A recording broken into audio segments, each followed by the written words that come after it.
Welcome to the 2021 Singerbook Poetry Festival Big Winner Show.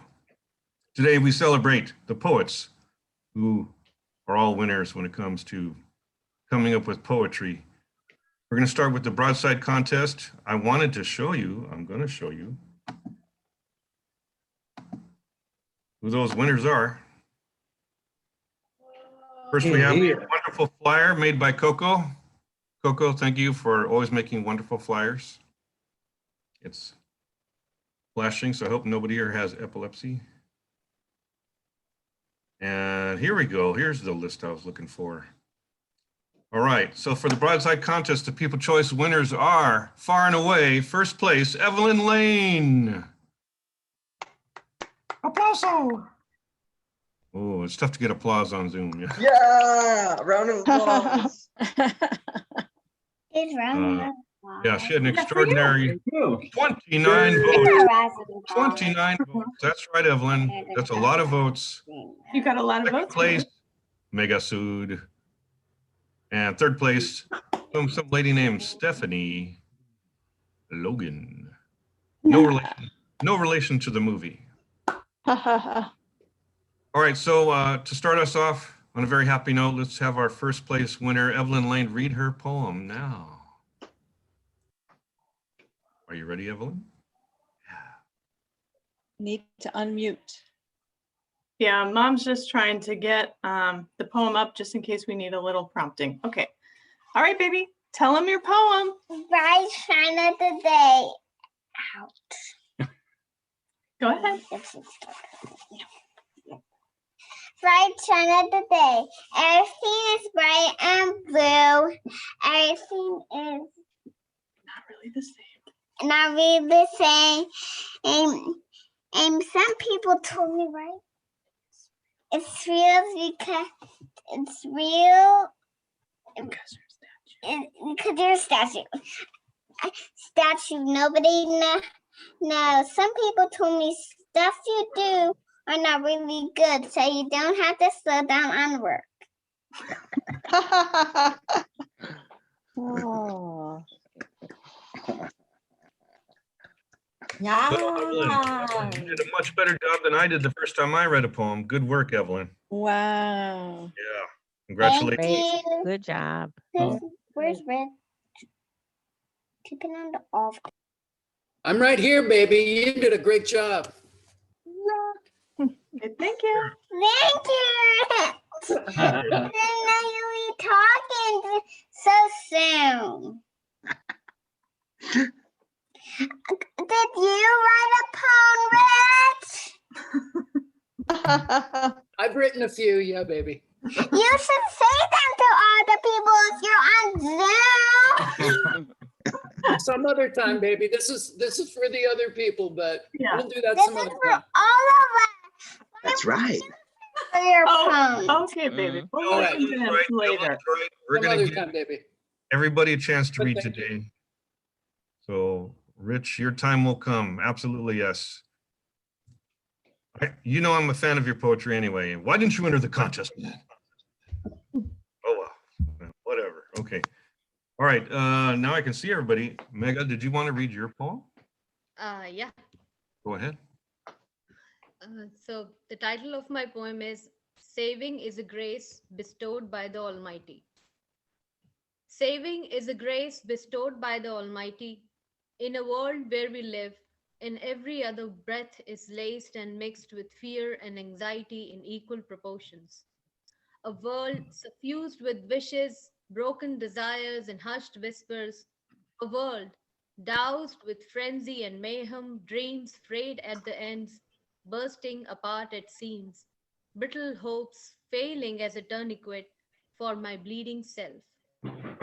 Convoluted mind, boisterous too at times, leading everyone into frenzy and mayhem, a blind bagpiper leading the country.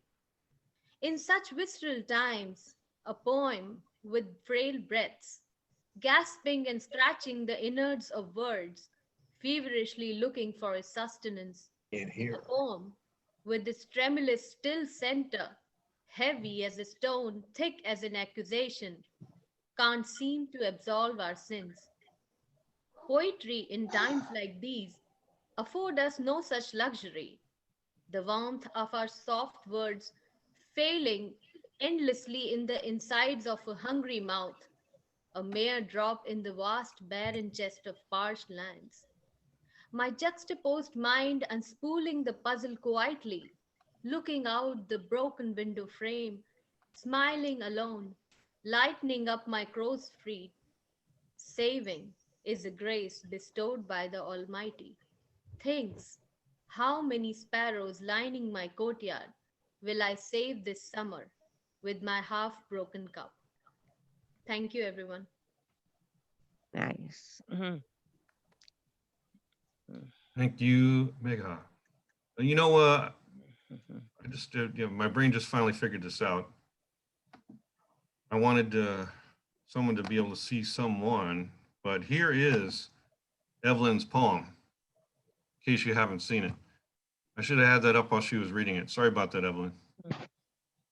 But Hey, you can look at my phone whatever and do whatever you want to do with it. that's the coolest thing I've heard today. Thank you. And Megha's poem, what number was it? Number 19. That's right. So I should have had that up too. Yeah. So I'm going to finally get it right for the third one. For third place, Stephanie Logan, who was entrant number 18, right next door. And I've asked someone else to read it. If she doesn't want to, that's fine. And somebody else can read it if they would like to. I don't feel.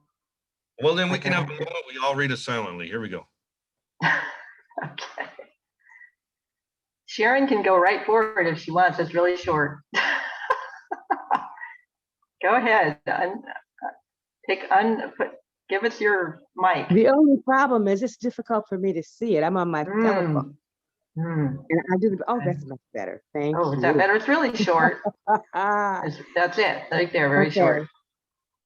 Okay, this is, let me see the name of it. American Tanker for Amanda Gorman. Budding bold, blooming, calling for awakening ancestral voices. Ebony hands speaking truth, gesturing hope. Can you move it up a little bit, please? That's it. The last word. That is the last word. Renewal. I'm sorry, I screwed it up. You had it down though. You had it perfect. All you had to do was say that last word. I'm so sorry. But no, you added verb to it. Thank you. Thank you. Oh, listen. It's short enough you can read it again. Yeah, it's so short. Read it again, Sharon. Okay. All right.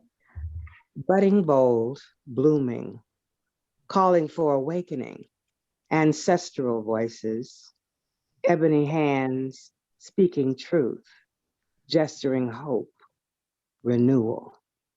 There we go. Better? Yes, and that's what she did that day on the inauguration day, as far as I'm concerned, with her poem. That's very good. Thank you. Thank you. Okay. At least you hired somebody that could do a good job. Thank you, Sharon Logan, reading. Stephanie Smith might. But I'm a little confused. Okay. Now, just a little, huh? Okay. Yeah. just a He wee meant bit. that. He meant to do that. I know he did. Well, so there are 12 finalists. Bring that up if I can.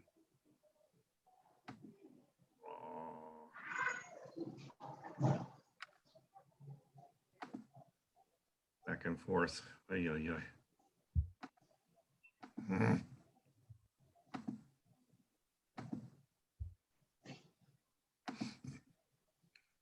12 finalists, okay. And they are Innocent Alifa, Mark Fisher, Gregory Foster, Tom Garzon, Jeffrey Michael Jensen, Lorelei Kay, Eric Lopez, Radomir Vastek Luja, Jordan Sandoval, JJ Stick, Crystal Lane Swift, and Tim Tipton. One of these 12 people is the winner. How should we find out? Should we let these people have a chance to read and we can see if we can guess who the winner is. Let's see, is Innocent here? Probably not. Is Mark here? Mark Fisher? No, but I know I Gregory am. Foster's here. Wait, Mark, are you here? I am here. Okay, Mark, would you read your broadside poem, or do you want me to put it up? Yes. Yeah. Either way, get you to not have control of my screen. There we go.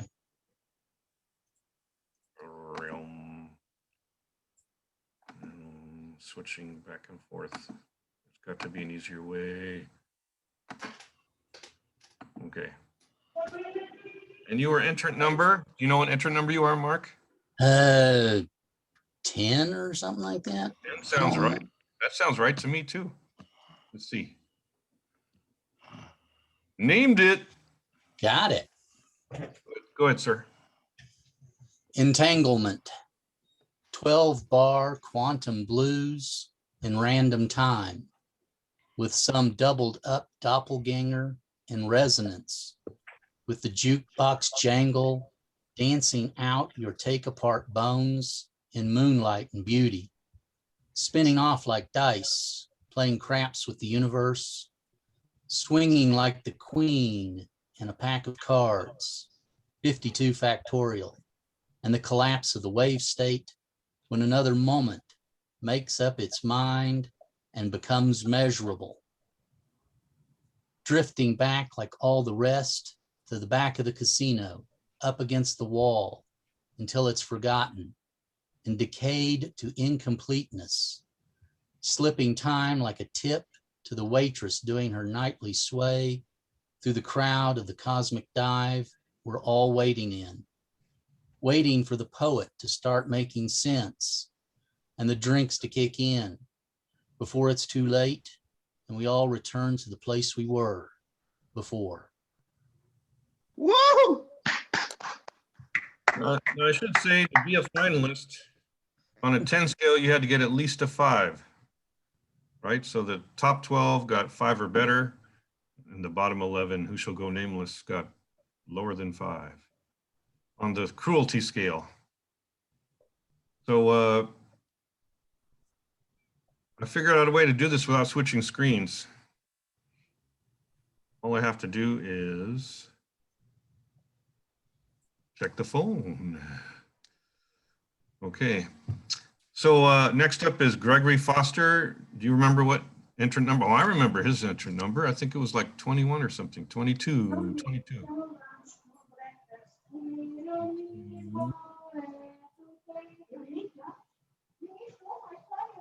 There it is.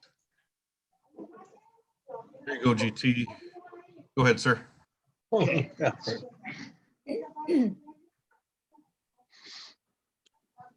Pray thee to Anacreon in heaven. I guess we didn't get all the title. The title is Pray thee to Anacreon in heaven. Ode to Colin Kaepernick. It was a knee, a grass-stained knee. No Tommy Smith, John Carlos victory stand fisted black glove salute. No middle finger or mooning the moon. What? Is this my poem? This isn't the poem I submitted, but I'll read the one that's here on the board. Wow, it was a knee, a grass-stained knee. No Tommy Smith, John Carlos victory stand fisted black glove salute. No middle finger or mooning the moon. It was a knee, a green grass-stained knee, taken in silence, taken in prayer. Jesus, how did this poem get submitted? This isn't the one I meant. On the sidelines, but this is the one you're voting on. On the sidelines, clean, unsullied pants, no foot plant, swivel, cut, tossed, nor catch. Just the man who stood by taking a knee in a contested view of a freedom song sung all wrong, land of the white free, home of the black slave. It was a knee. A protest of the dreaded Scott decision. No rights need be respected, boldly rejected, refusing to be a knave. totally aware of the camera's red glare on the sidelines before first game snap. Refusing to be a slave, he took a knee. An unforced sack, no clip, no chip, no block. He beats the odds, he ate the clock, knowing full well he must be docked. He took a knee. Gee, that's interesting. Pretty good. Very interesting. I haven't seen that version ever. Thank you. Well, I got an email, man. Hey, that's me. It's got to be on me, man. It's on me. Yeah. And still, it's a finalist, even in its embryonic form. All right. Whew. This has been an adventure so far. Okay. Let's see who's next. Next up, we have Tom Garzon, and he is here. Tom Garzon from Idaho. Tom, do you know what entry number you are? I think it was 16 or 17. Let's check it out.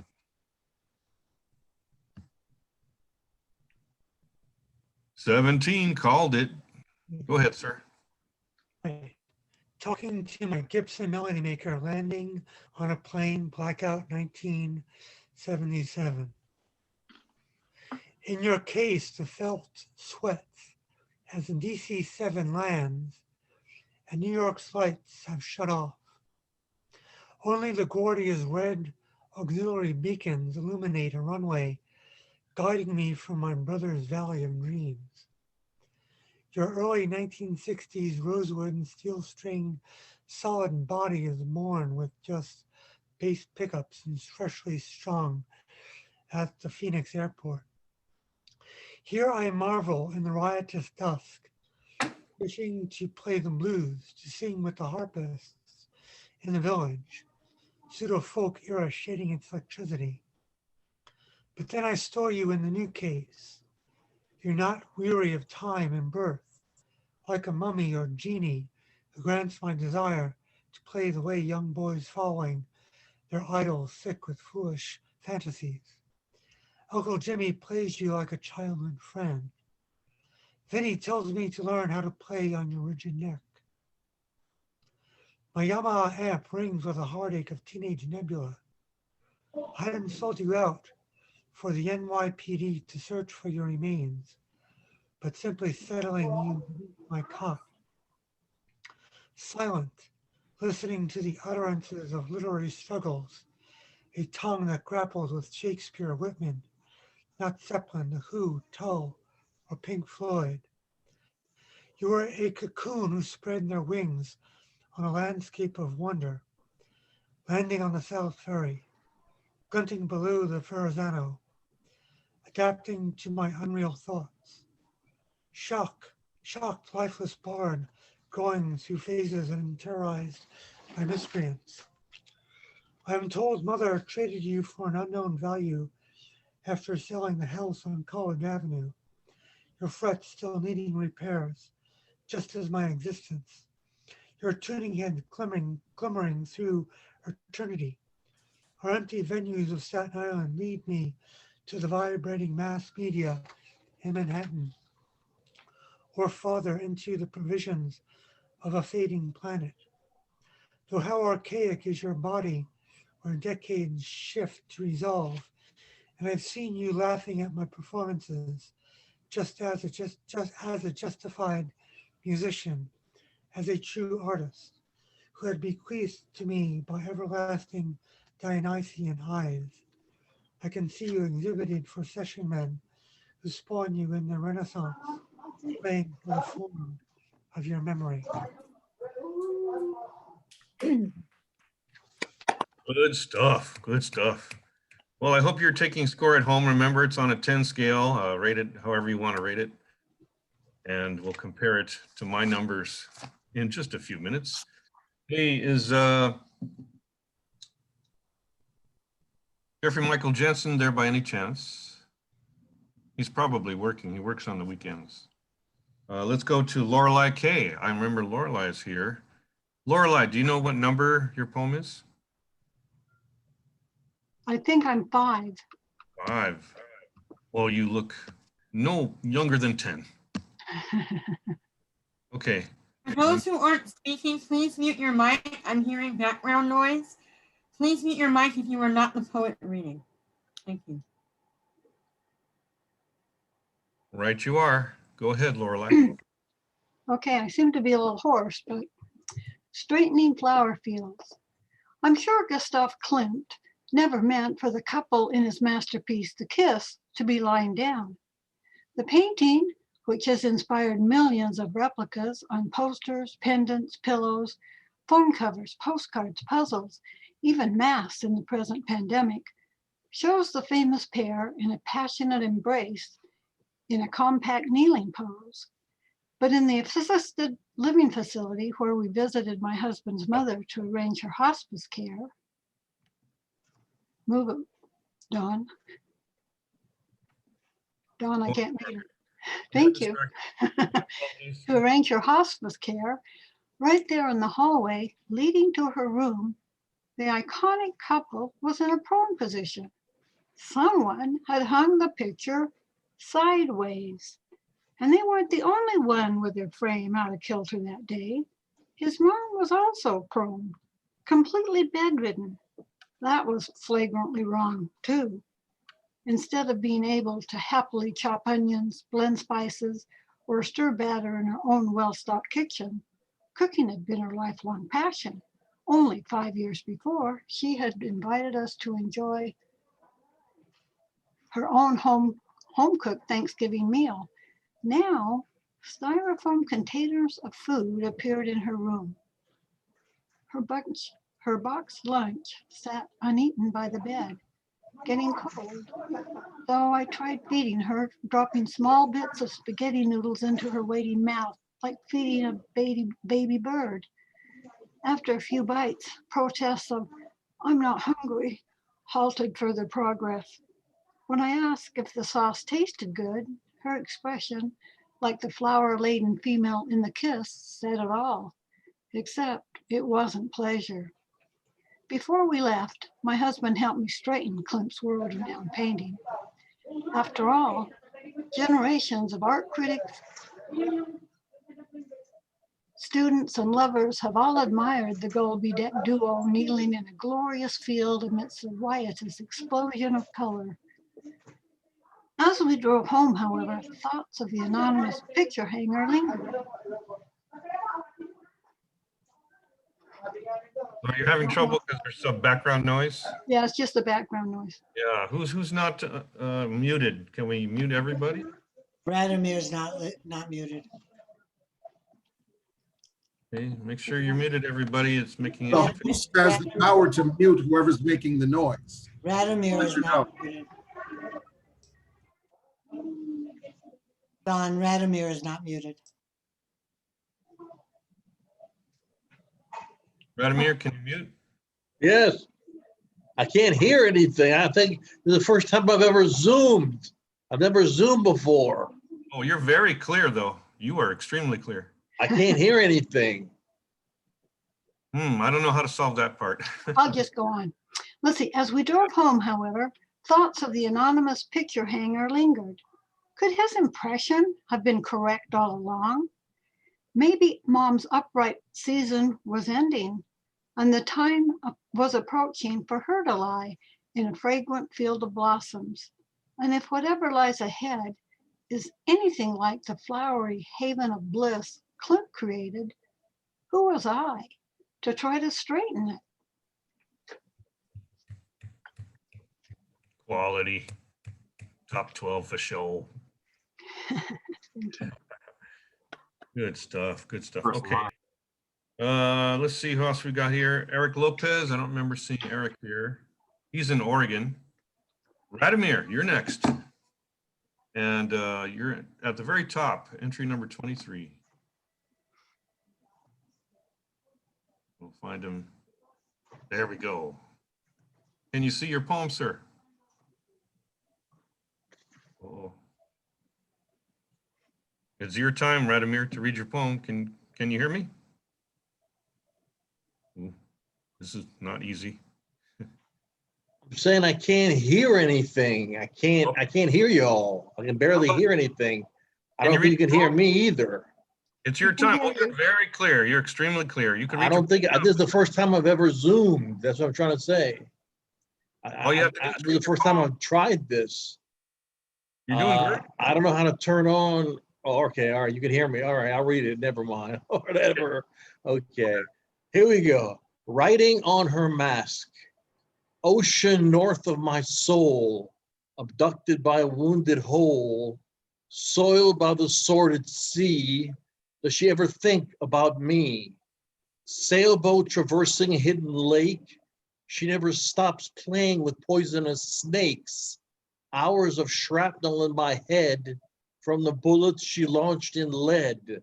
A living room of misery born instead, cheering on her demise in red. My voice gone and she's still not dead. Take my heart before it ceases to start, building castles that look like walls, forts that are modern malls, eyes of you like brown potatoes, growing in boxes like frozen oxes. Maybe just this once you will think of someone else before diving off that black and bloody beach. Wow. Wow. Hey, Radimir, I hope you're feeling better soon. I know you're bedridden at this time, and donations can be made to help out Radimir. If you're interested in helping him out, we'll put the information in the chat if anyone is feeling like using a little part of their California stimulus check. All right, let's see who's next. We got Jordan Sandoval. There he is. Now I know who Jordan Sandoval is. This is cool. Go ahead. What's your entry number, Jordan? Number 4. Number 4, way down there. I believe so, yeah. Way down there. Here we go. Bless you and bless you. Thank you, dear. Yep. Well, I also see what the comment is. It's time for the Jordan Sandoval show. I am a zombie, the corpse of a man in perpetual motion, wandering, but not aimless, driven by raw instinctual need, enslaved by insatiable hunger, compelled to consume, searching for the way to sate that one single craving, to live again. I am a zombie, for I am without my heart until I am with you again.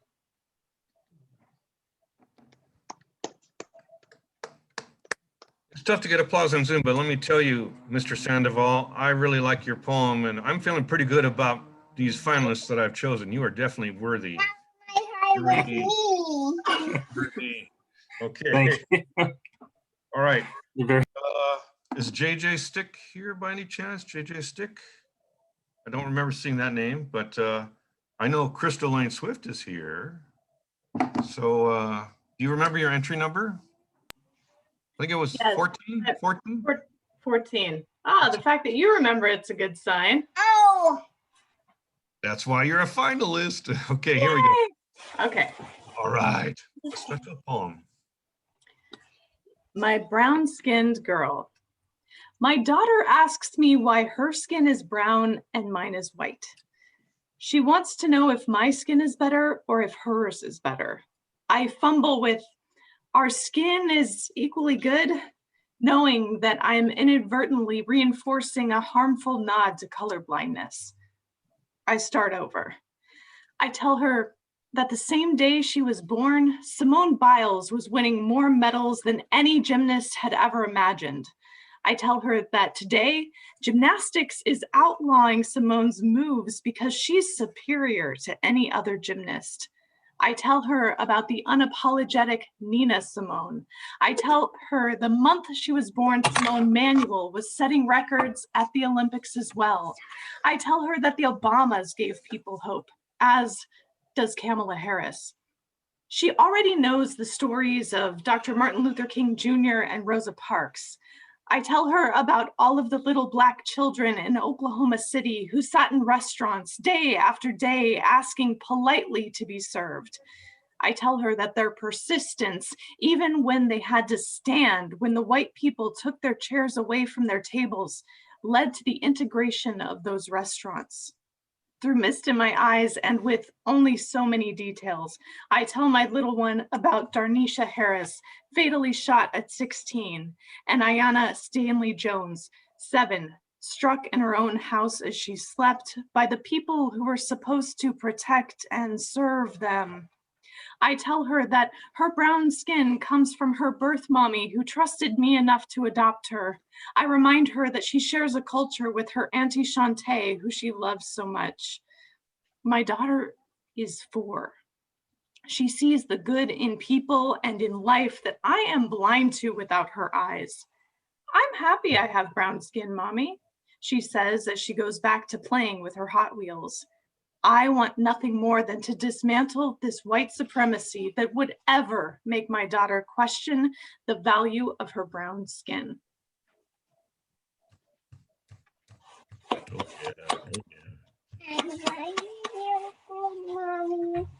Even I learned from that writing. Very good, very good.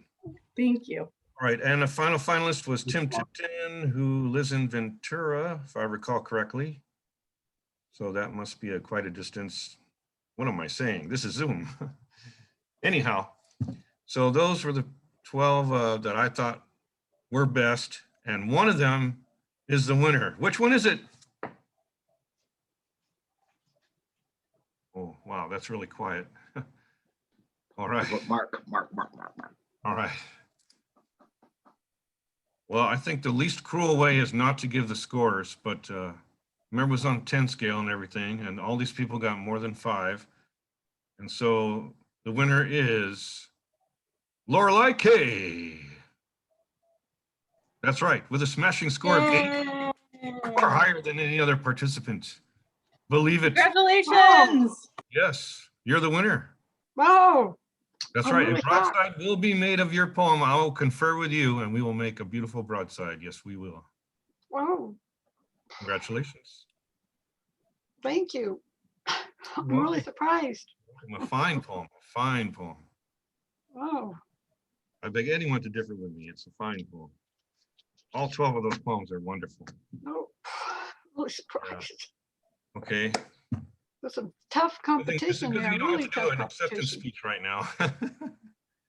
Yeah, but hey, I could go on about it, on and on. That poem, it not only moved me, it educated me, and it was just an enjoyable read for that matter. It checked all the boxes. Oh, Yeah. oh. Good stuff, good stuff. Okay, so it is time now. We're only 3 minutes behind schedule. It's time now for me to turn it over to my co-host for today, the inventor of the poetic libretto, Mr. Marvinlouis Dorsey. Was he here? He was here. I'm here. Hi, Okay. guys. Take it over, man. Take it over. It's libretto time. So, you know, it's real funny because I've rarely host and I've never have done any kind of contest, you know, but everyone knows I've been writing the librettos and I'm so for the libretto contest. And today what we're going to do is we're going to bring up some librettos. They're going to read some poems and then I'll let everyone know who I picked for the winner of the libretto contest. Is that good, Don? Yes, and I'll add as a special note, Marvin has decided to publish all 5 librettos. So everyone's a winner in the libretto contest. And yet Marvin will still choose a winner. Well, what I'll do is so that, you know, we can distinguish the, you know, that the winner, what I'll do is for the winner, I'll give you access to the pictures that I posted on the link. And you can either take some of those or maybe some of your own pictures and I'll make you another libretto, okay? But I hope I have this right for you guys. And we're gonna start out with Dean's libretto.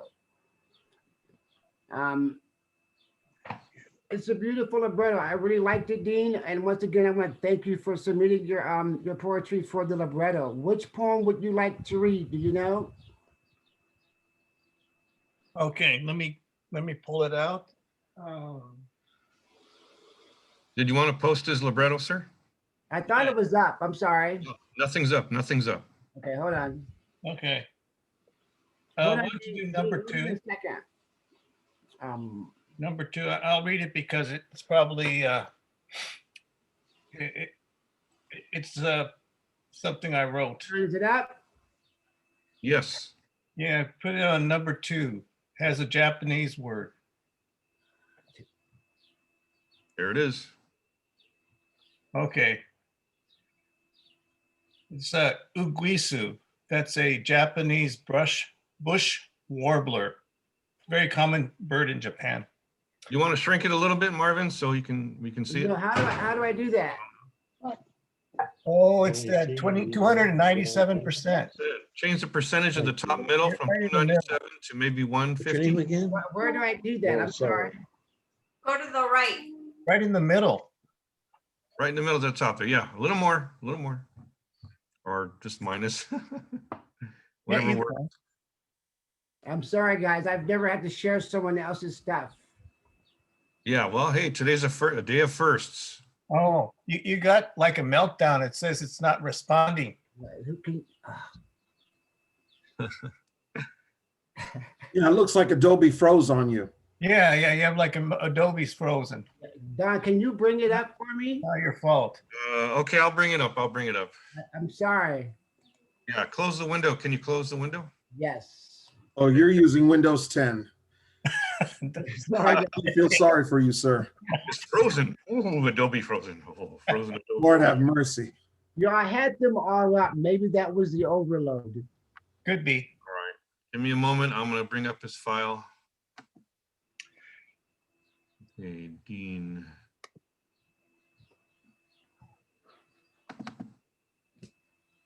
Okay, I'm opening it.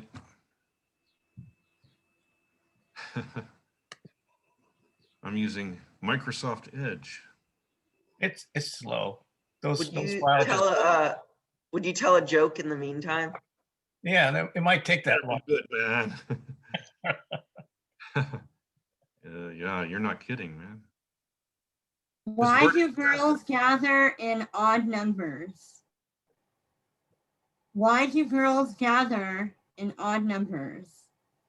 I don't know. Because why? they can't even.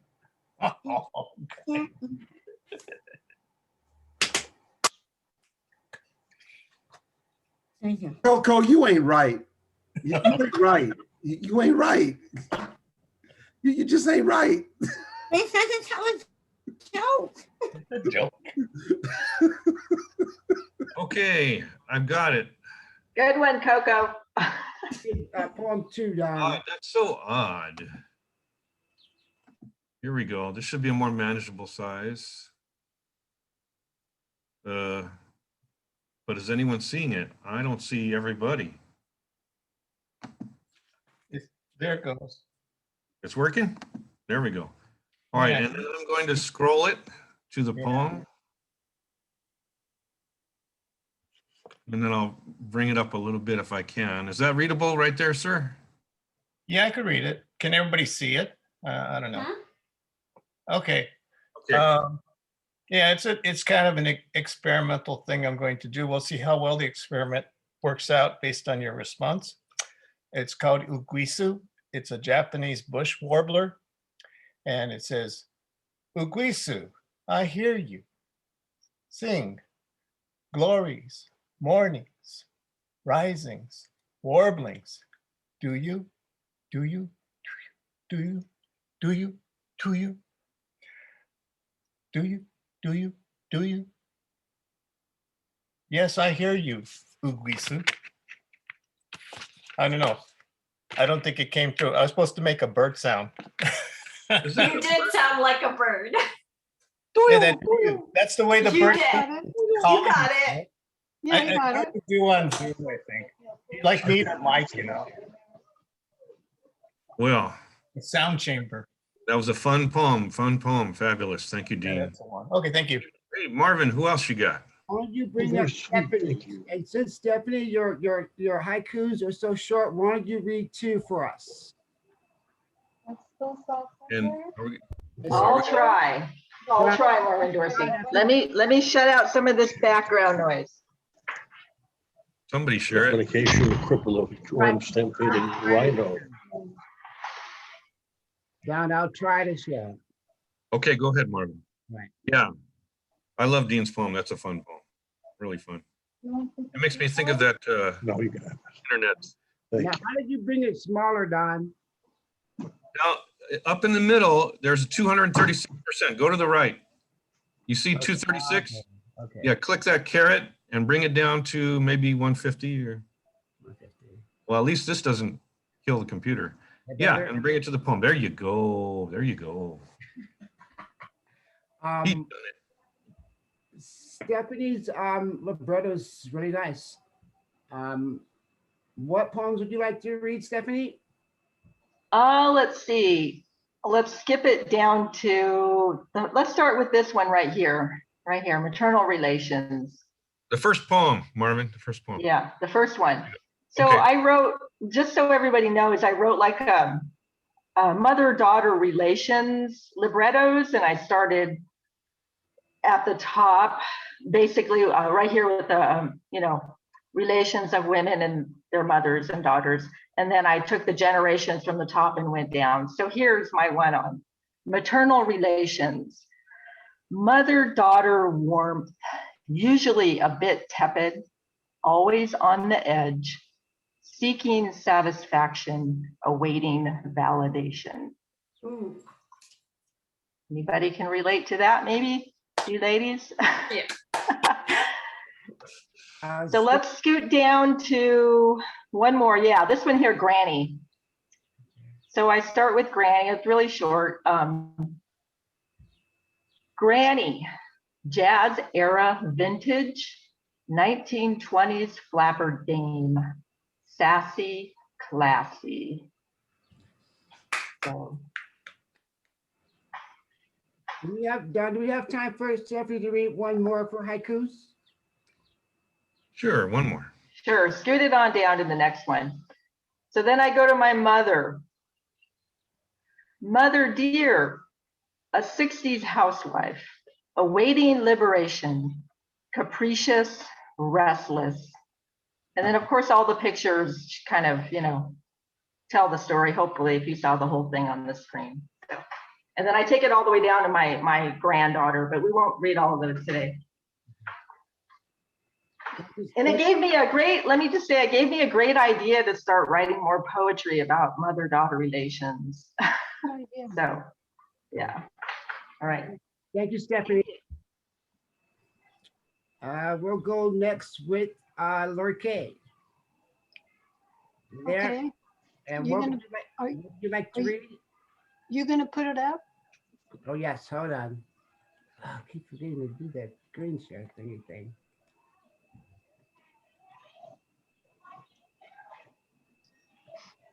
Yeah, at this moment, I can tell you that on May 22nd, we're going to feature all 5 of these poets so they can read their full librettos on May 22nd. Because they're not that long. Librettos are not that long. You'll see on May 22nd. So Don, we're gonna read 1 or 2. What are we gonna read? What do you Right want? now, it's one.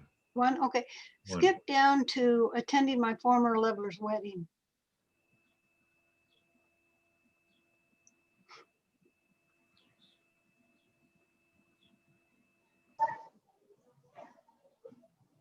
Speed readers are reading her entire libretto as we speak.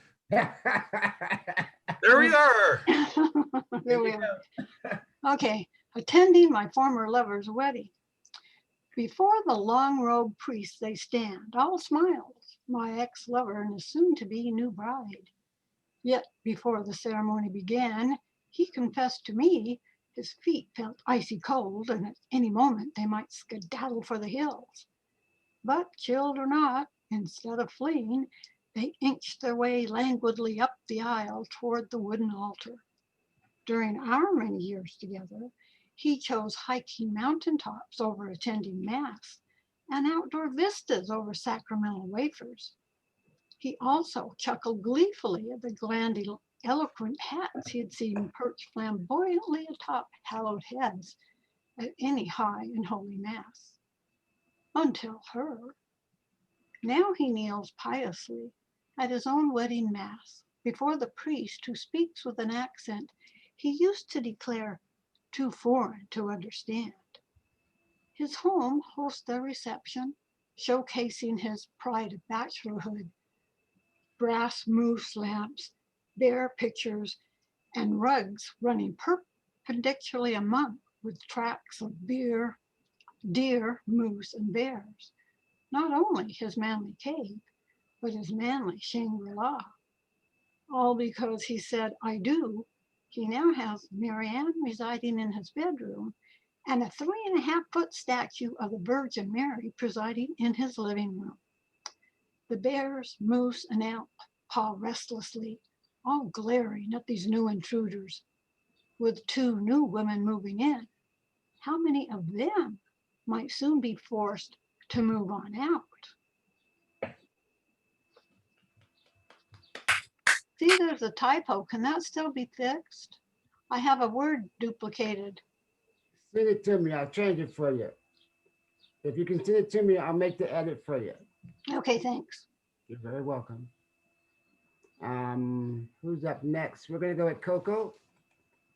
I think. I hope.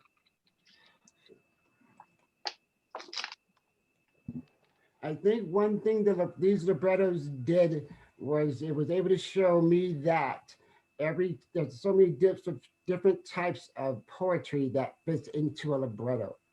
It was really exciting, and I appreciate you guys seeing them. Let me try and find Coco's. Okay, there it is. Is it up, guys? Am I screen sharing this yet or no? No. All right. All right, hold on. There it is.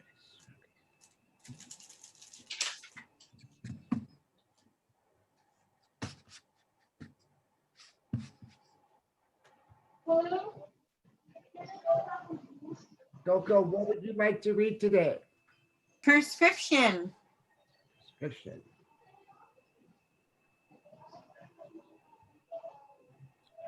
There we go.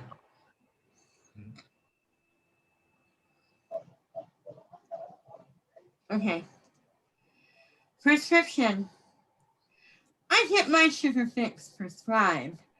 Child-proof cap with a secret tap ensures that these are mine.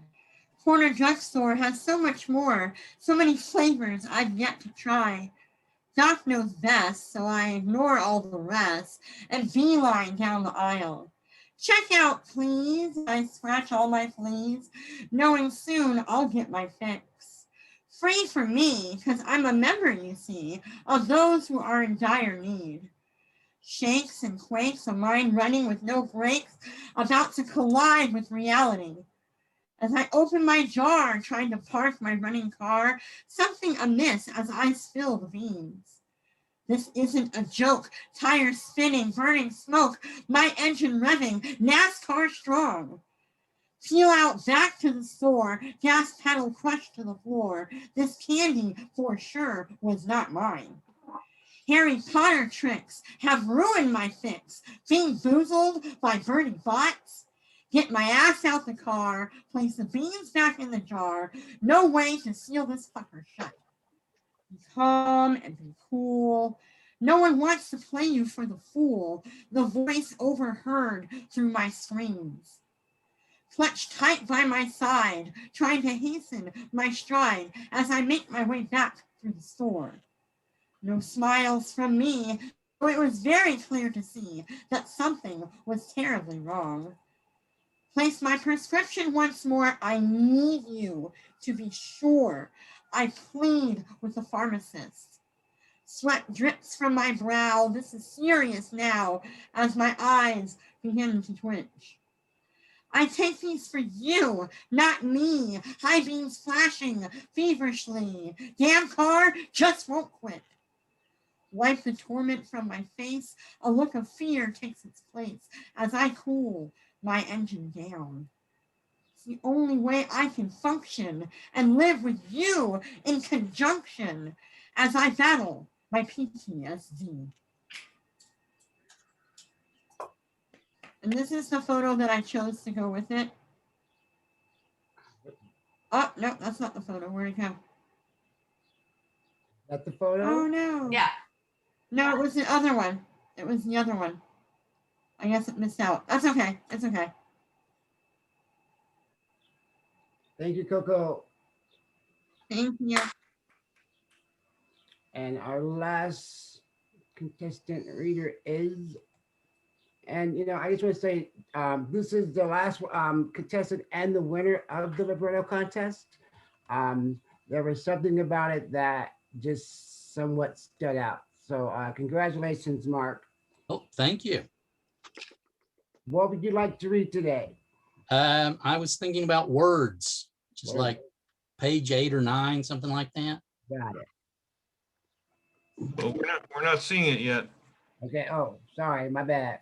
I keep forgetting to do this one little thing right here. That. Okay.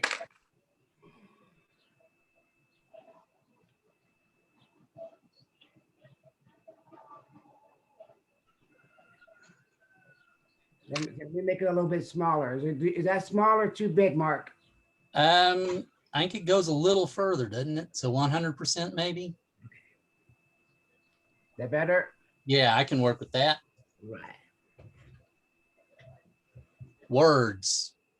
I was a werewolf in another life, riding around in a VW, hunting moonlight, howling for Persephone's pomegranate seed blood. Yet she's not afraid of me because she's already married worse.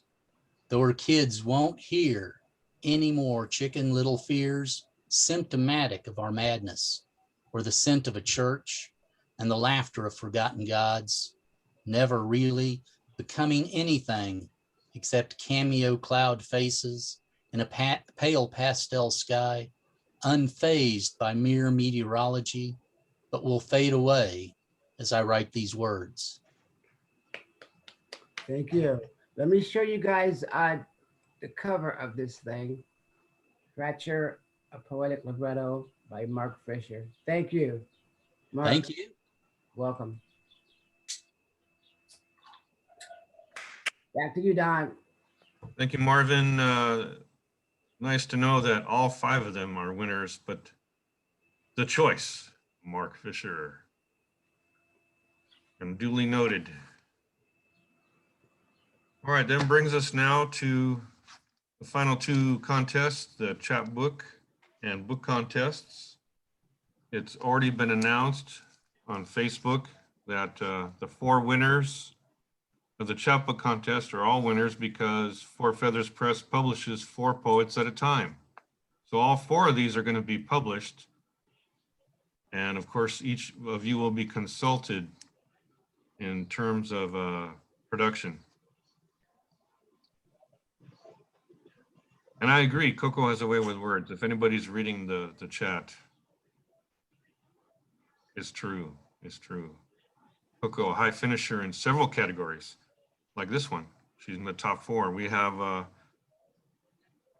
Crystal Lane Swift. Is she still around? Do you want me to There she read is. something? Oh, sorry. Well, you could read a poem from your chapbook if you like. And do I need to bring that up for you? No, I've got it. Wonderful, my kind of poet. Yeah. All right. My chapbook is called The Villain Wore a Hero's Face, and it's sort of a poetic exploration of Mark Salling, the actor who portrayed Puck on Glee, who ended up being a pedophile. So a very light topic. Okay, so I'm going to read this piece called A Little Like This. Must have felt a little like this, cool, slightly damp with an edge of crisp. Must have sounded just a little like this, a crunch and crack of little branches and leaves beneath feet, the slightest sound of cars fading. Must have tasted just a little like this, stale alcohol, light cigarettes, cracked dry lips, not quite enough saliva. Must have looked a little like this, brush and bramble stuck between creek and back road branch, just tough enough to support body weight, the only evidence, the lifeless body, no note or explanation. Must have smelled just a little like this, not quite pine, not quite grass, but woodsy. Nature, like the earth sleeping, not ready to wake. Must have felt a little like this, convicted, shamed, hopeless, cowardly, yet somehow brave, the last bit of strength from sliced forearms holding the rope, tying to tree branch, then around neck, carefully releasing. He had to finish it and not simply injure. Cold, cold, a snap, a flash of pain, colder, numb, empty, over, leaving his mother to weep and mourn.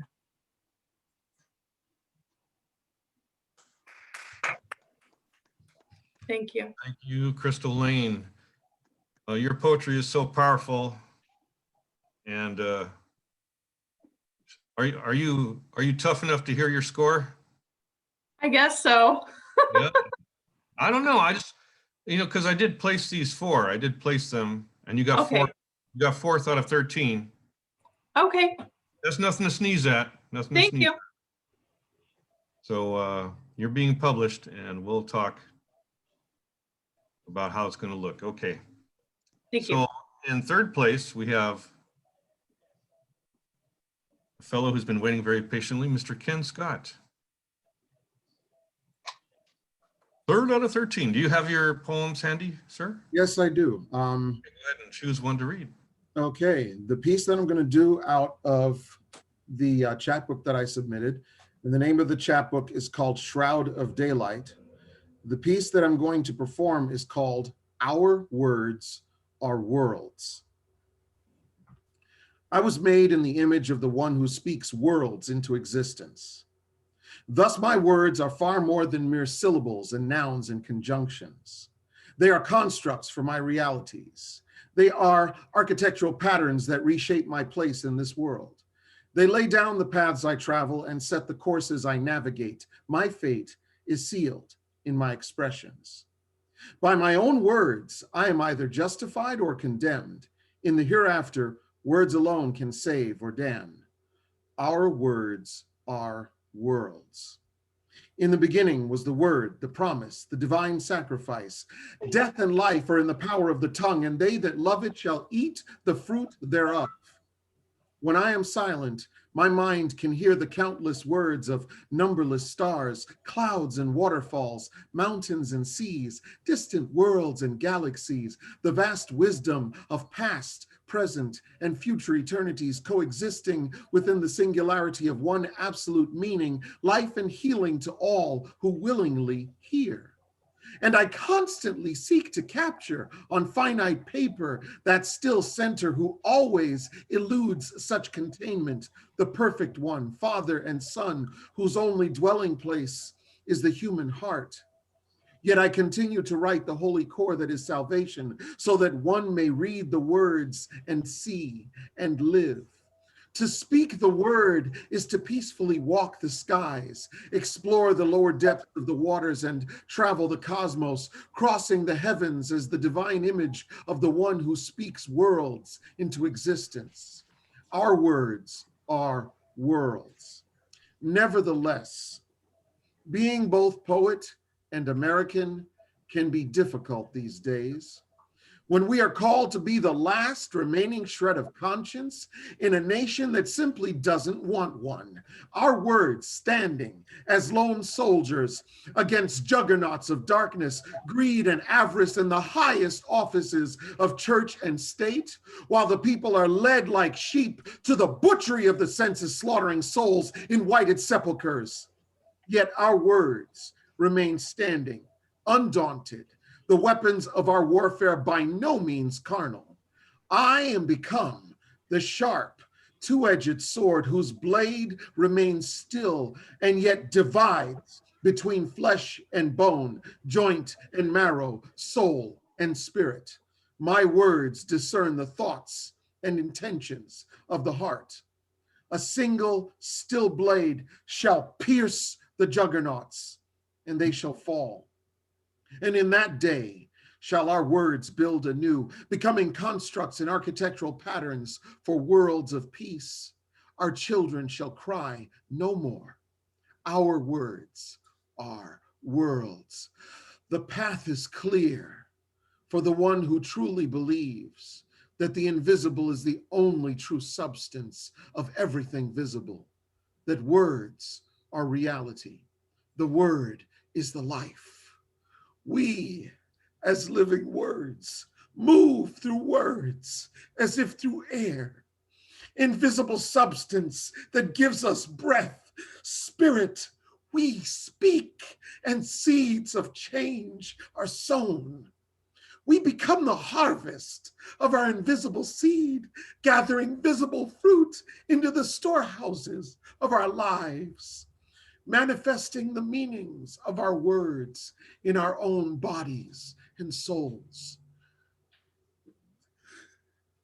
The word is the love, the foundation of all that is, the promise made flesh, the divine sacrifice, the manifestation of eternity past, present, and future in one.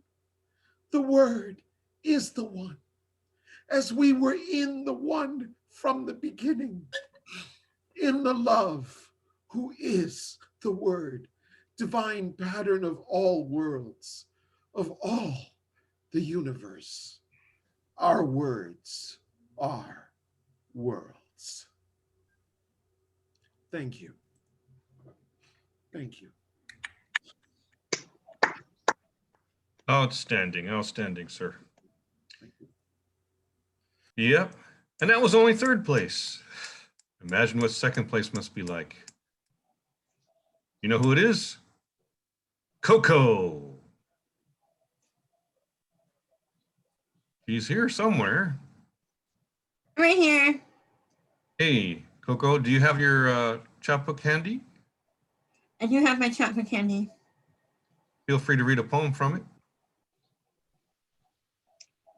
And then she said, I want you to worship me, hands and knees on the ground, kissing the earth of my planted seeds of wisdom and hard, ship that sailed across the oceans of time's thoughtless prayers to a God that only sees in one-dimension dreams on the paper you wiped your ass with. You see, Ma taught me never to look down, only up at the sky that belong to the heavenly goddess of empowerment, is a one-direction path mapped out on my ovaries, glistening dewdrops of rainbows, capturing the breath of a baby's unheard cry, 3 stories down in the welfare line that Grandma knew. She should have brought more pennies to pay for her rights to be heard by a man that knows she can handle 10 times the amount of salt-lit wounds and lemon-filled grapes of generosity. Spit seeds that will grow more women to plant more rows of mothers and daughters that don't need much water to survive, since the drought ended when Mother Nature decided to take back all the gifts of oxygen tank-filled observatories. When you finally figure out that women who bore you into existence and breathed you into life, you know the real truth, that God is a woman filled with vengeance and spite in every racist bigot she places right in front of you just to see what you'll do. You see, she knows you ain't got the time for that shitless nobody when your Starbucks latte is 3 degrees colder because they used the wrong milk from the breast of a woman you never thanked for giving you nourishment. Let me braid your hair into ropes that help you climb out of this ditch they dug for you before you were born, handed you a shovel and called it pride, and you just won't let it go because fear equals freedom when you point the gun in the right direction and pray that the recoil doesn't backfire into your guilt of just being stagnant, of just being another mushroom growing on the fields of equality, telling all the worms no one else belongs here but you. Hey, you. Yeah, you. The one reading with eyes and ears that hear and see the injustice of humanity, but do nothing about it. Yeah, you. Did anyone tell you that you saved my life today? How'd I do that, you might say? Well, you read this poem, took in my words, let me breathe over your shoulder as you read it, rather than telling me you ain't got time for bullshit nobodies like me, a colored woman with only these words to change the world.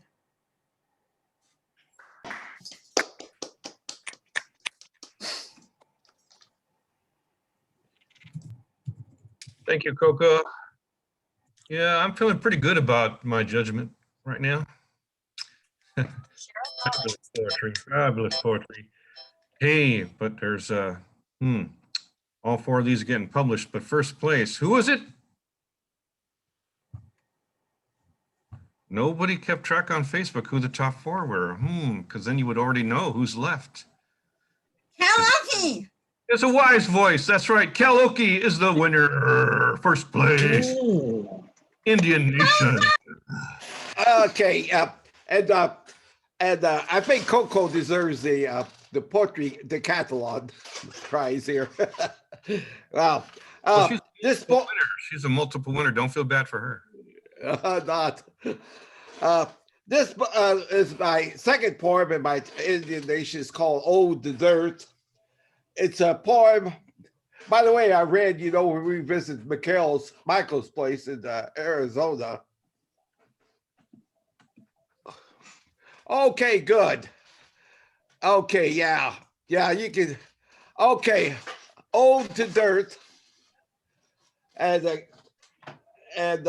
again, this is Reflections on Dirt, the movie, and the memory of my 1/8 Cherokee grandma walking in bare feet among the trees of her backyard peach orchard. Blessed be millions of biodiverse, biodegradable microorganisms in a handful of dirt. Oh, my soul. Blessed be each shovel of soil which holds more living things than all the human beings ever born in our world. Oh, my soul. Blessed be the topsoil, the skin of the earth, the face of our mother. Oh, my soul. Blessed be the sacred ground under our feet, the earth from which we come and the earth to which we return. Oh, my soul. Blessed be the sacred ground under our feet, the earth from which we come and the earth to which we return. Oh, my soul. Blessed be grounds of global villages wherever children dance and ring, stop, stoop, scoop, handfuls of dirt, fling the skies and get showered by a laughing cloud of dust. Oh, my soul. Let's see. Okay. I got this place in here. Blessed be the dirt which grows corn in torn tortillas, rice porcelain on porcelain plate, frijoles covered with melted jack cheese, avocados eating jalapenos in guacamole, and lime squeezed in frosted margaritas. Oh, my soul. Drink to the life I feel within the land, the mountain I am, the tree I am, the river I am, the soul which is my flesh. Oh, my soul. And I would love, whenever I get to read this live when we're there, I would love for everybody to join me in the "Oh My Soul" part in here, because I really love that we all participate in the poem. And that's just a small sampling. We'll make sure you get that opportunity. Yeah, Keloki, did you ever study to be some kind of a preacher? Yes, I did. I was licensed as a Southern Baptist minister when I was 18. Well, you might have made a good one. I would, but the trouble is the football games come on Sunday, and that's worship service is a big contradiction. Oh, yeah. Damnation. Okay. All right, so that's the chapbooks. Now for the final category. We are 4 minutes ahead of schedule now. That's wonderful. The books. And yeah, I got my notes here, my judging notes. And so I got a top 4 here too. And I believe they were put on Facebook, right? So now you get to know the order. In fourth, we have R.A. Rudolph. How do you say it? I don't know. Rose, how do you say it? Roar. Bless you. Scottish Gaelic's a little bit weird, yes. Fourth place in the book contest. Would you like to read a poem from your book? Sure. Let's see. And that's not shabby considering there are 8 books entered. So you're in the top 50%. Oh, yeah. Thank you very much. Oh, I'm going to read a fun one. Fire. A long bruise from knee to ankle shows the path of the kindling on the floor, where the virginity of my self-imposed celibacy went up in flames on the knife edge of ferocity. A first exploration of my rekindled self and his body of which I knew no history. We experimented, blowing on embers of what we thought we knew from other fires, finding the wood dry enough to catch and wet enough to smolder. There remain endless possibilities, consuming conflagrations, slow and sensual comfort, sharing secrets and tales of ghosts by firelight. I hold out the dancing flame on my bare hand to see what the darkness will reveal. Fire is not for the cowardly or the careless.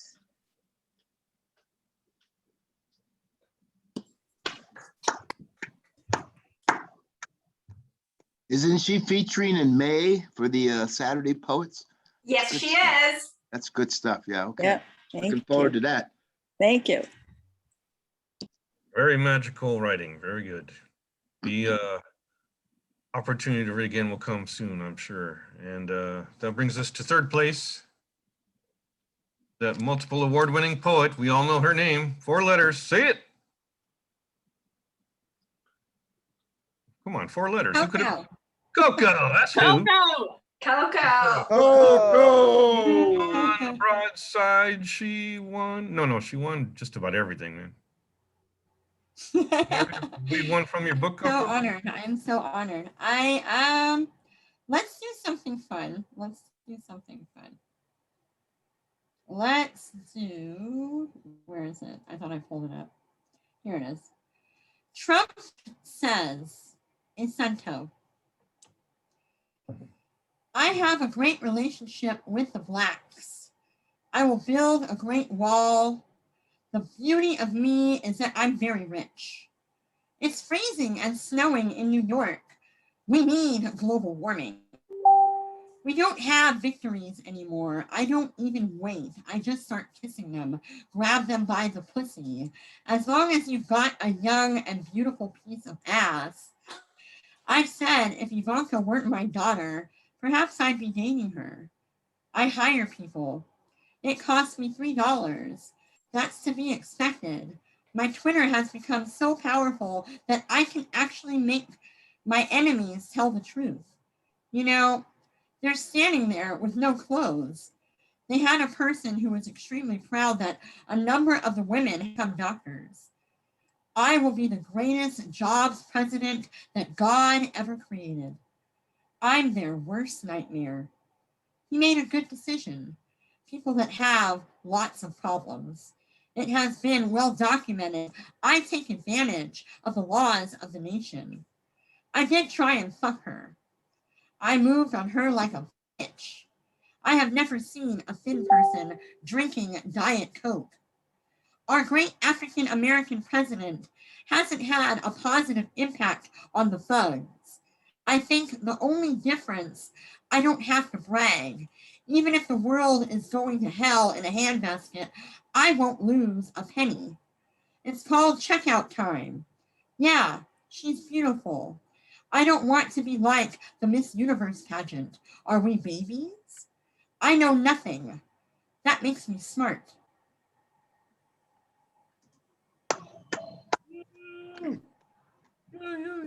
Those were a collection of quotes that I found on the internet and turned them into a cento. On point.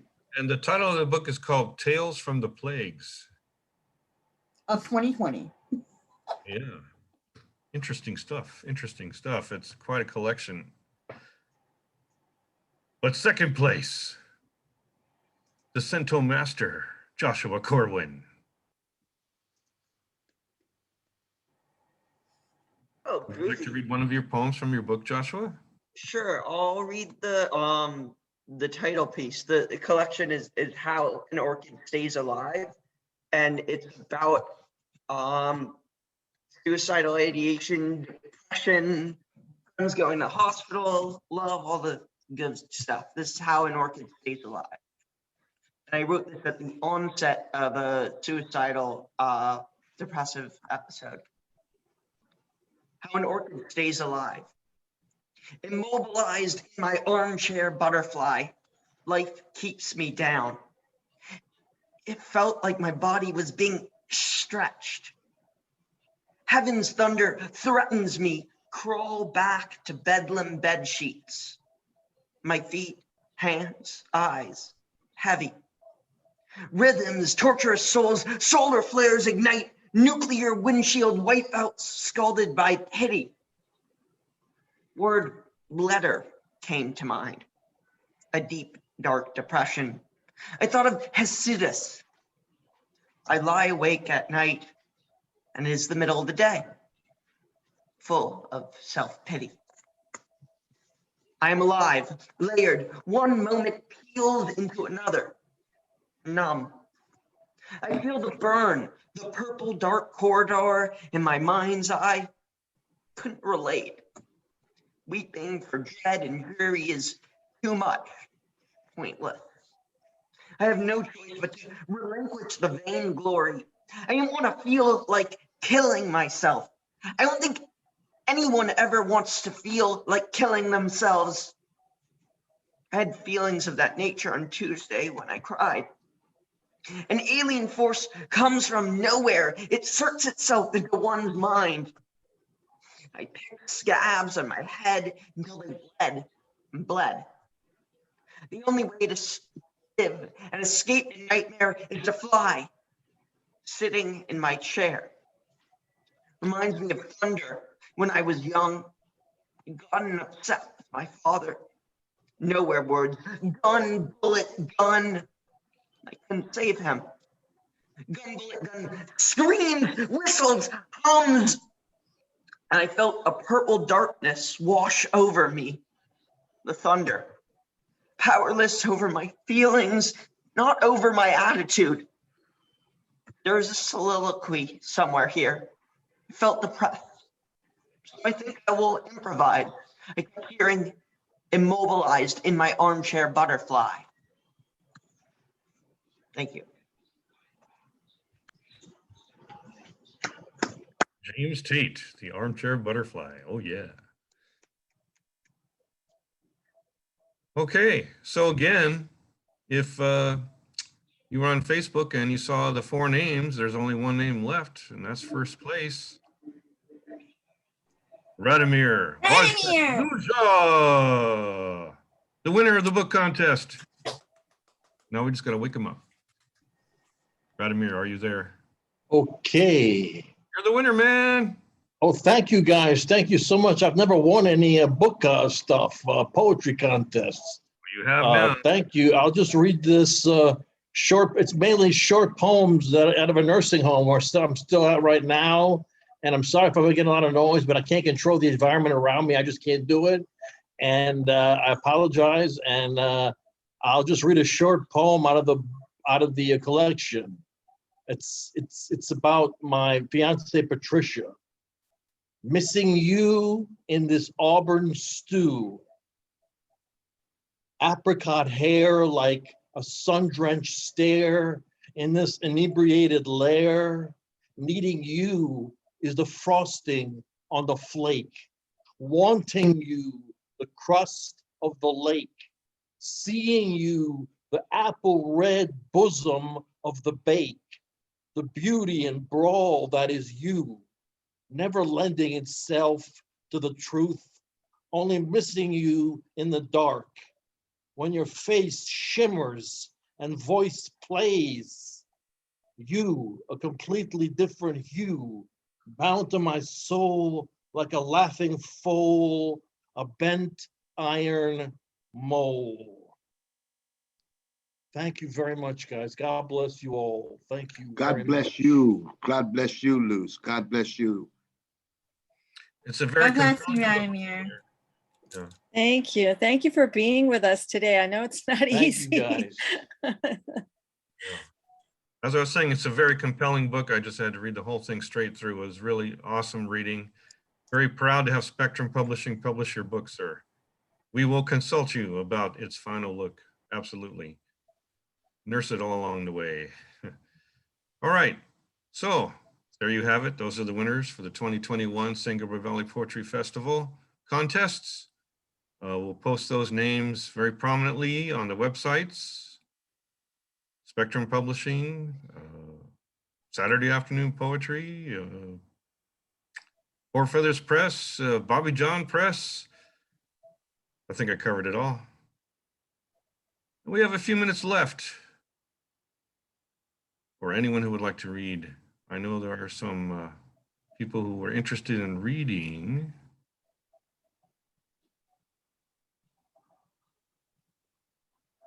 Silence on the screen. Looking for a volunteer. Mira would like to read a poem, but she has to find it first. I saw her preparing, yes. Are you ready, Mira? No, give her a minute, do someone else and come back. Okay, we'll come back. Oh, I want to hear from some of these people.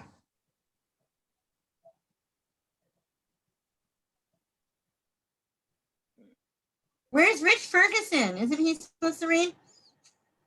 Well, I was hoping you would, but I didn't want to put it on the corner. I'm happy being an audience member today and listening to everyone. Evelyn was requesting, but she has moved on. Friend Rich Ferguson on Facebook and read the poem he posted today. It's phenomenal. All his poems are phenomenal. Read today's. I'm a very happy audience member today. Everyone's amazing. Understandable, understandable. Mira's ready if you don't have anybody. Sharon raises a hand. Yes. Sharon? Oh, Can't hear you. our slam winner. That's great. I think Mira was volunteering. Yeah, she said wait Okay. a second. Oh, she's ready now. Well, Mira's ready now. Okay, go ahead. Do it. Dreams and reality. Dreams are like boats loosely anchored that the smallest wave of breeze can help float away. At dawn, something awakens me in a flash. I catch an unfinished thought of a dream with which I spent the night. If I don't write it down, it sinks into oblivion, and I feel the loss of something uniquely precious, vanishing into crevices of nothingness. Those must have been important, something forbidden, through unattainable in a true stream of consciousness. The rest is a game of our brain, a lie. If I force myself to awake and write it down, it turns into something unrecognizable. Neither mine nor anyone else. Even if I stay in the dazed, semi-conscious state, the thought will fade into the sharp light of everyday's insignificant reality. Thank you, Mira. Don, I have the version that I meant to send you. Okay, you know what? Since no one else is volunteering, I'm gonna give you a shot, but I'm just puzzled. Hold on, I saw another face. Hold on, I saw another face. Okay. Sharon. Sharon Knight wants Are to you feeling read. like Sharon? It felt like you already shared something, but that was not your poem. That's right. So go ahead. And then, do we have screen share there? Is there a screen share there? Screen share is available. Okay, I'm gonna hit it. Volume is kind of low right now. I like to let them see what it is. I'll get my volume back up. Here it is. Pray thee. Oh You yeah, see but it? I'm letting Sharon go first. Sharon reading Oh, first? you let Sharon go first. Okay, let me get off of there. Sorry there. She hasn't had a chance to read, so Sharon gets to read. But you got to speak up. I got to hear you, Sharon. Yeah, your volume down, Sharon. Nothing. Your volume, your mic volume's down. She said this before. It was good earlier, but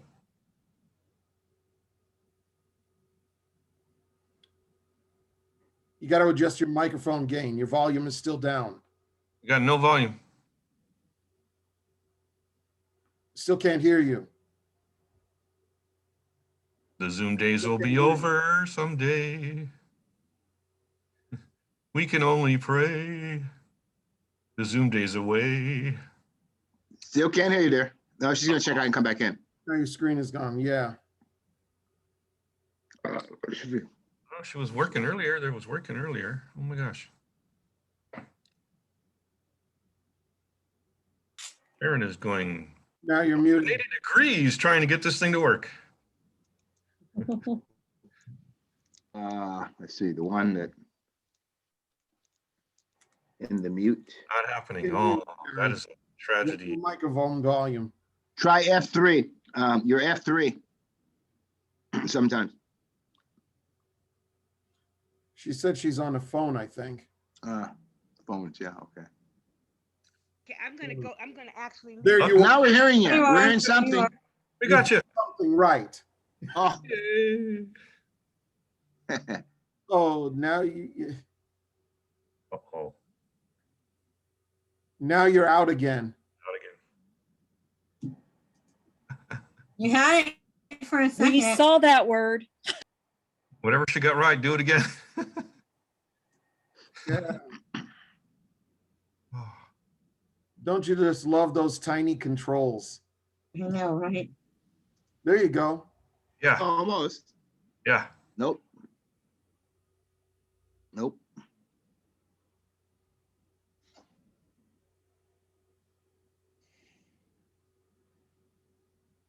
Next week, Screen. Saturday at 3, writing workshop with me, getting ready for Spectrum 27. You can get ready with me next Saturday at 3. Gotcha. Zoom it. And May 29th, remember the date, the launch party at My Place Cafe. Oh, all right. But first, we got to write the poems next Saturday. And Rose and Mira, please send me an email or send me your email address. I put it in the chat. Oh yeah, the teachers. Is that Rose Hamilton or Rose? No, Rose Hamilton. Hamilton, You. I'm just gonna call you the Canadian Rose. Okay. The Canadian Rose and Rose of the North. Mira. Yeah, we got it right on the website. We just don't have a picture of you, Rose. We need a picture of you to put on the website. Oh, okay. So you just need me to send a picture? Yeah, please do. Okay. Preet, could you put your email in the chat? Because I don't see it.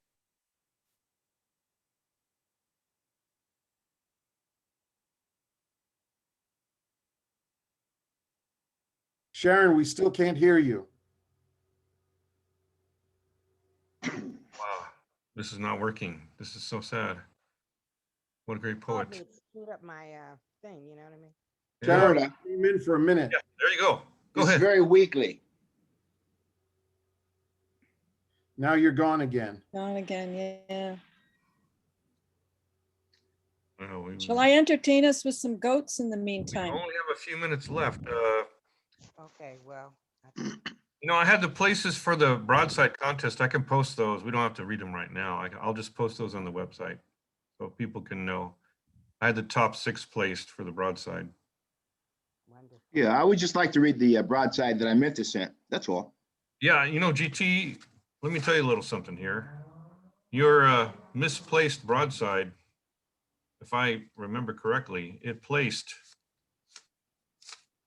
where is it? Yeah. I'm scrounging for my notes. Here are my notes. Broadside notes. Yeah, according to my notes, you were 3rd place in the Broadside Contest with your poem that you thought was not so hot. Well, it's just, it was so obviously so early. It was still called The Prayer or whatever it was called. I totally didn't recognize it was so. Crazy was 3rd. Yeah, it was Brady, huh? Okay, it was, yeah. 2nd place was Tom Garzon. Is Tom still around? Hey, Tom, you had 2nd place in the Broadside Contest, in case you didn't know. 2nd place. Thank you for that information. Yeah.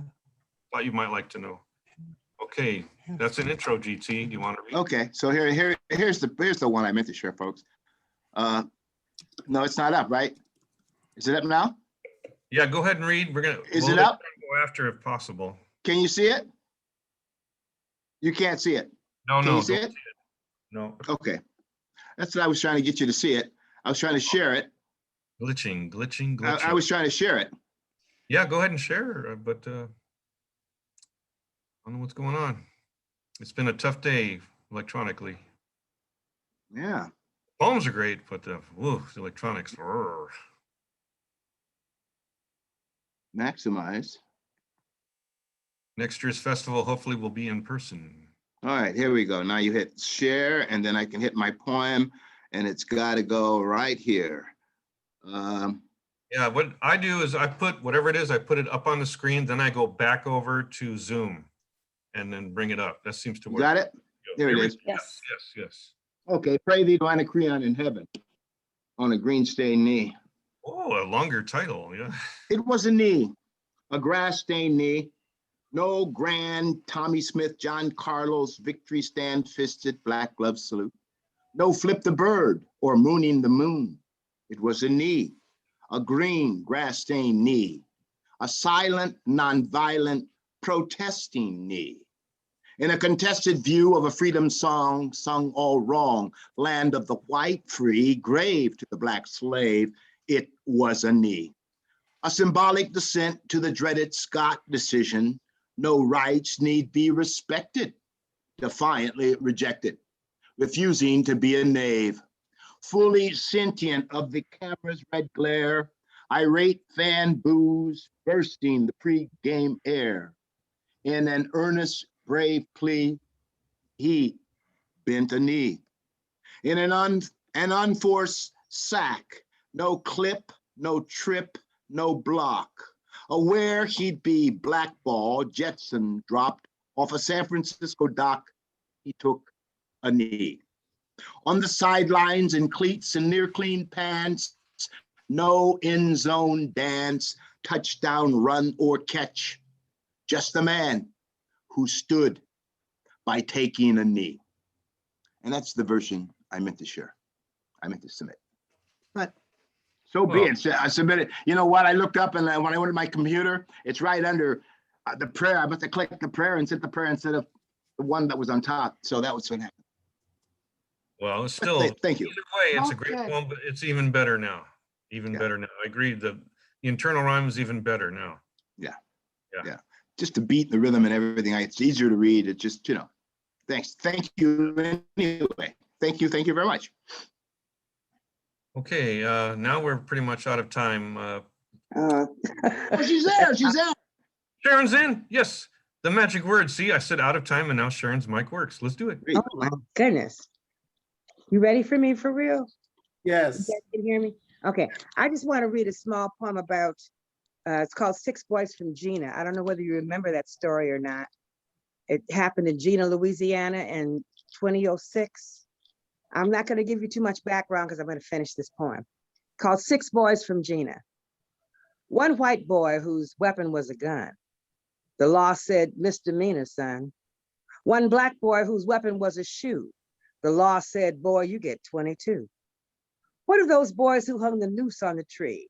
The law said prank, and they're still free. 6 black boys in a high school fight beat and kicked another boy who happened to be white. They sent him to the doctor where he stayed for 3 hours. Hardly enough time for cards or for flowers. 6 black boys were arrested at school. The judge and the prosecutor acted a fool. They wanted to lock him up and throw away the key. 6 black boys from Gina who looked like me. Yeah. Wow. Thank you. I'm glad you can hear me. I had to go all the way out and then come all the way back in. It worked. It worked. But I love you so much, I had to do it. Sharon, thank you. Loved you for decades now. We're all getting older. We're all getting older. All right. On that happy note, I hope I'll see you all next Saturday at 3. We're going to write some odd and even poetry. Everybody stay safe. Wear a mask. Get shot. I mean, this kind of shot. Yeah, that's right. I got the vaccine this Thursday. Yeah. Good. Last Good. injection. It's worth it. It's All worth it. right. All right. I'm going to end the recording. Thank you.